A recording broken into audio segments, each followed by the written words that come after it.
नगर और लाल चौक में कभी जा पाऊँ, कई बार प्रयत्न किया लेकिन संभव नहीं हो पाया। मैं उससे भी जुड़ा हूँ जो मुरली मनोहर जोशी जी ने इसी लाल चौक में तिरंगा फहराने के लिए एक कन्याकुमारी से यात्रा प्रारंभ की और देश के सब लोगों को यहाँ आने के लिए आह्वान। मैं भी उस यात्रा में था, लेकिन हम लोग यहाँ तक नहीं पहुँच पाए। रास्ते में ही एक तरह से रोक लिया गया, केवल और केवल कुछ लोगों को, जिसमें मुरली मनोहर जी स्वयं उसका संचालन कर रहे थे और आज के जो प्रधानमंत्री हैं उस यात्रा के संयोजक थे नरेंद्र मोदी जी। तो उस समय से हमारे मन की इच्छा थी कि कभी न कभी हम लाल चौक जरूर जाएं, लेकिन पिछले कई वर्षों से अनुभव भी आया, आसानी से आ जा सकते थे, लेकिन समय के अभाव कारण से नहीं आ पाए।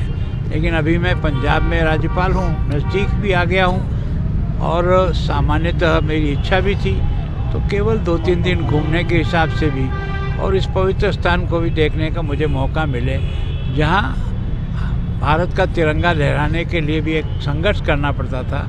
आज वो भारत का एक अभिन्न हिस्सा बन कर के ऐसा लगता ही नहीं कि हम अलग अलग हैं। ऐसी स्थिति में यहाँ इस तिरंगे का जो मान और सम्मान बढ़ा है, उसके कारण से सारा देश बहुत प्रसन्न है। सर, तब की सिचुएशन और आज की सिचुएशन में कैसे आप डिफरेंशिएट करेंगे? देखो, निश्चित रूप से पहले जितना इजीली व्यक्ति यहाँ तक नहीं पहुँच पाता था, आज की तारीख में बहुत आसानी से मैं सोचता हूँ कि हिंदुस्तान के जो टूरिस्ट के स्पॉट हैं उनमें से श्रीनगर भी एक टॉप के स्थान पर, जम्मू कश्मीर भी पहुँच गया है। तो वास्तव में यह जो टूरिस्ट का आगमन हुआ वो एक तरह से दिलों का मिलान होना शुरू हुआ, तो एक अच्छा वातावरण बना है और टूरिस्ट भी काफ़ी बड़ी संख्या में, यहाँ का जो धंधा है उसको बढ़ाने में भी देश का बहुत बड़ा योगदान मिला है। तो सर, यहाँ के मीट डीलर्स को वहाँ पर कुछ इश्यूज़ है, उनको वहाँ पर रोका जा रहा है, तो उसके मुताबिक क्या कुछ कार्रवाई होने जा रही है आपकी तरफ से? नहीं, कहाँ रोका जा रहा है? पंजाब नहीं, हमें तो किसी को नहीं रोकते हैं। वहाँ पर कोई इंडिविजुअल्स है जो वहाँ पर मीट डीलर्स को रोक कर उनसे कुछ फाइन भी लेते हैं और उनके गाड़ियों को जब्त करते हैं। आप अगर हमें बताइए, कुछ लिख के भेजिए। निश्चित रूप से पंजाब के राज्यपाल के नाते मेरा दायित्व है और चंडीगढ़ के प्रशासन के नाते दायित्व है, उनके हर वाजिब हक के लिए हम उनके साथ खड़े हैं। तो आप उसमें थोड़ा सा कंसर्न दिखाइएगा सर। निश्चित रूप से, अगर वो हमें कुछ बताएंगे, हमें कभी भी आके बताएं, मेरा दरवाज़ा खुला है। कोई भी व्यक्ति आकर के अपनी समस्या बता सकता है, मैं उसको हल करने का प्रयास। बहुत बहुत शुक्रिया, thank you, welcome sir. Shringari auto deal पर बजाज ऑटो लिमिटेड ने जम्मू में खोल दिया है अब अपना नया शोरूम। यहां आपको मिलेंगे बजाज के इलेक्ट्रिक, पेट्रोल व डीजल की ऑटो। बड़ी व आधुनिक वर्कशॉप यहां ग्राहकों को मिलती है पूरी संतुष्टि, जबकि साथ ही लिफ्ट वॉशिंग एरिया में होती है ऑटो की धुलाई। यहां पर ई ऑटो 2 वर्जन में गोगो पी 5009 और गोगो पी 7012 में उपलब्ध है।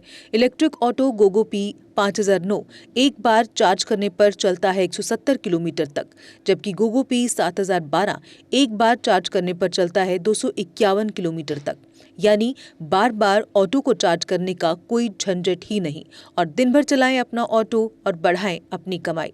कंफर्ट में सबसे बेहतर है गोगो ई ऑटो। पावर में इसका कोई मुकाबला नहीं। शानदार सस्पेंशन और तेज रोशनी की हेडलाइट के साथ और भी हैं बहुत से फीचर्स, जबकि लोड कैरियर ऑटो में है अधिक स्पेस और अधिक पावर। बेजोड़ माइलेज जो कम खर्च में बढ़ाए आपकी अधिक कमाई। और यहाँ पर इजी फाइनेंस फैसिलिटी भी उपलब्ध है। तो देर किस बात की, आज ही आएं और लें अपने भरोसेमंद बजाज ऑटो की टेस्ट राइड। हमारा पता है Shringari auto deal 206, Maheshpura, Bakshinagar, Jammu. Mobile number 7889586556। Jammu Kashmir की खबरों के लिए जुड़े रहिए GK अपडेट के साथ।